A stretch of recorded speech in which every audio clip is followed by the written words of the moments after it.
Today we are going over how to build and install custom floating shelves like these ones right behind me.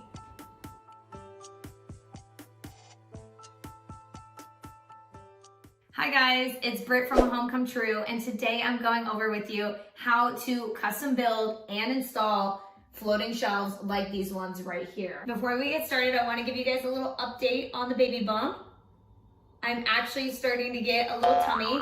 For anyone that's new here, we are pregnant with our first child. We're having a girl and we're super excited about it. If you guys want to follow me along on my pregnancy journey, my pregnancy IG is at Brittany Stewart, and I'm pretty much posting relatable first-time mommy and pregnancy content. I also am posting some shorts here on my YouTube channel as well.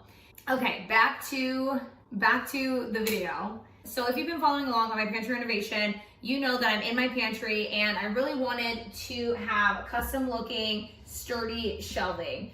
If you go to any box store and you try to buy shelving, you're pretty much stuck with 3/4 inch thick. You're pretty much stuck with 3/4 inch thick. Can you see? You're pretty much stuck with 3/4 inch thick wood. And I don't really like the look of that. It's just too thin. It doesn't give the appearance of being sturdy. And I do believe that over time it slightly starts to bow.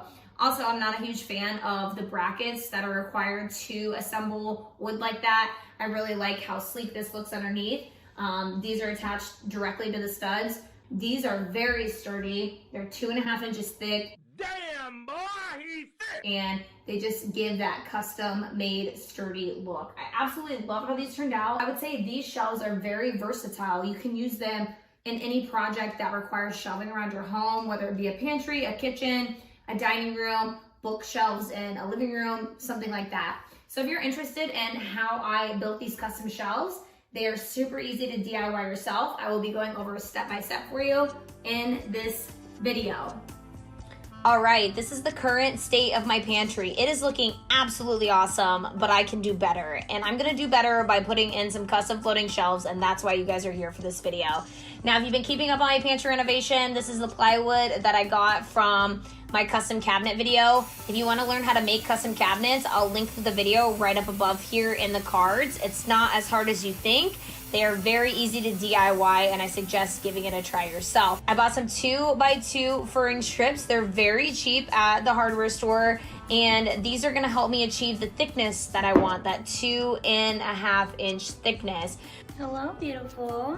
Hi, you sweet honey. You good, baby? Now I'm ready to get out and start cutting down the rest of my materials, but I wanted to recheck the measurements first.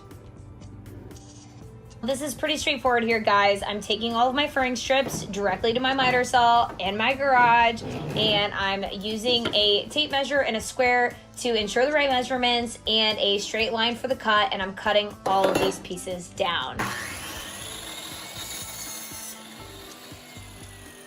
I do recommend, if you're newer to DIY, to cut your first piece and bring it inside so you can physically see if it is the right size in your space. I'm gonna go 1/8 of an inch. I think I'm gonna go 1/8 of an inch longer. Even with the measurements taken beforehand, you may need to go a 1/16 or 1/8 of an inch shorter or longer. So when I brought my piece in, I could tell I was 1/8 of an inch off and wanted to go longer. I really wanted these shelves to have a snug fit against both sides of the walls, so the rest of my pieces I cut 1/8 of an inch longer. At this point in the project, I wasn't quite sure how I wanted to assemble my floating shelves. I looked at some other builds and I had this idea in my head, but I really needed to visualize it in person. So at this point, I'm just laying out all of my pieces and trying to get a good feel for how this build should go. To make these shelves come to life, I decided to place the back and the front pieces on the outer sides of the base, and then the inside of the base is constructed of the left, center, and right pieces to make the base come to life and help hold for support. After I had the layout in front of me, in my head, the easiest way to assemble this seemed to be by putting pocket holes in the top and the bottom of each piece on the left, the middle, and the right pieces. So I'm heading back up to my garage and I'm using my Craig pocket hole jig to get those pocket holes drilled. But first, I had to let my little inspector check out the project and make sure everything was going well. What are If it fits, it sits. Sweet baby. She's like, I'm up to no good. To create pocket holes, you don't necessarily need a Craig pocket hole jig, although this tool makes creating pocket holes super simple. All you need to do is set the depth on the drill bit. So for my 2x2 furring strips, I'm using a depth of 1 3/4 inches. And then I'm placing the piece of wood, clamping it down, and drilling through the material.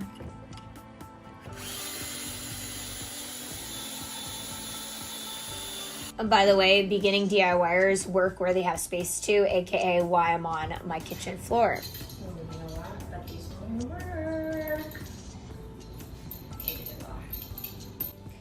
So you guys know, if you've watched my custom cabinet video, that I really struggled with these 90-degree clamps.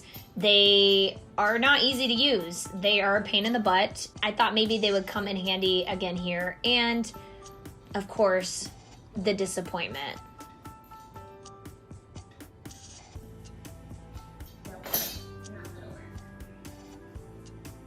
I really need to invest in some other clamps. Please drop some suggestions in the comments down below for me.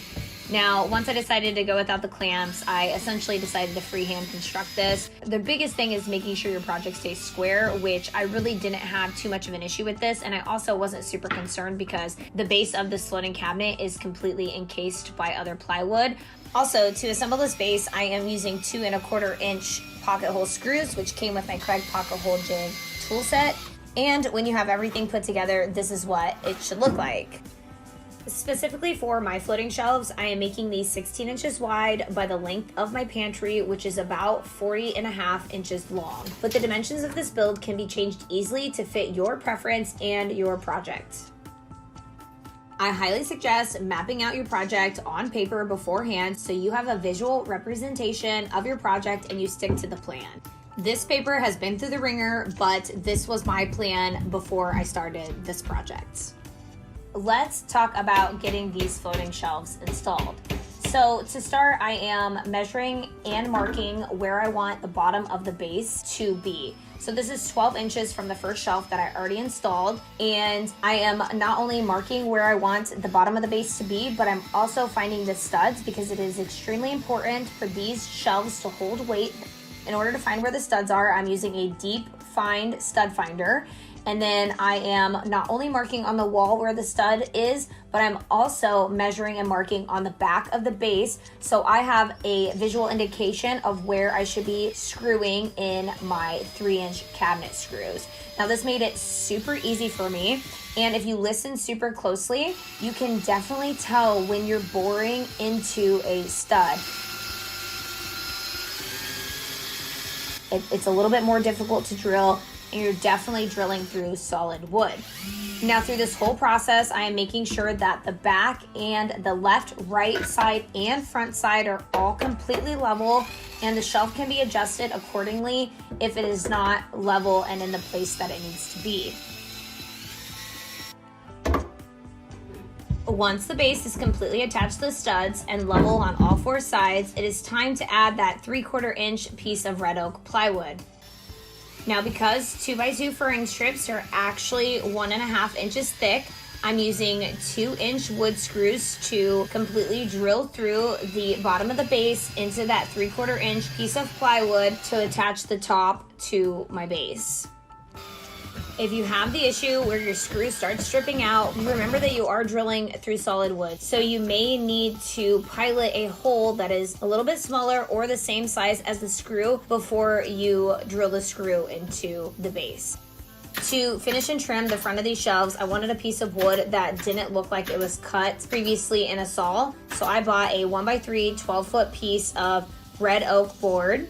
And this looks really nice on all 3 sides that catch the eye on these shelves. I'm attaching this board directly to the base of the shelves with my brad nailer. To finish these floating shelves up, I am adding a 1/4 inch piece of red oak plywood to the bottoms of these shelves. This is also super easy to attach, as I'm just attaching this piece of plywood to the bottom of the base with my brad nailer as well. I think this step is just as important as the rest, as it really seals in the base of these floating shelves and gives each shelf a flawless floating finish. All right, if you guys made it this far, comment down below to let me know if you like this style of floating shelves and if you plan on doing it in any of your future projects. The next video will be the last in my Pantry Makeover series. We're so close to being done and I'm very excited to finish up this project. I am going to put in a temporary countertop until we can get quartz for the pantry and the kitchen. We're putting our kitchen remodel off for quite a bit because we have baby on the way, and also doing a kitchen remodel is just very expensive. So I'm nervous to buy quartz countertop that I won't be able to exactly match with the kitchen when we go for it. So I think I'll be creating a temporary countertop out of the red oak plywood. I'm gonna go buy another sheet and it'll look very similar to this. It'll have the red oak here and then it'll have the 2 to 3 inch backsplash. And I think it'll all look very cohesive. I need this covered because I'm ready to wrap this project up. I'm ready to utilize this space. So again, this might be very temporary, but it'll be like $30 to $35 compared to $600, which I had quoted for an 8 square foot space just for quartz countertops. So we're gonna wait a little bit on that.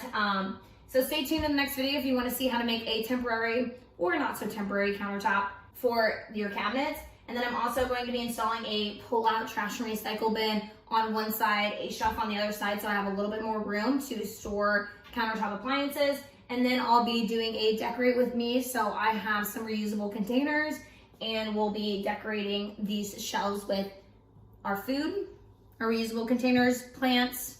I'll make it look very nice and aesthetic. And yeah, I think that's it. So thank you guys so much. Like, follow, subscribe. You know, all those good things to support your girl, and I'll see you guys in the next video. Again, thank you so much. Bye-bye.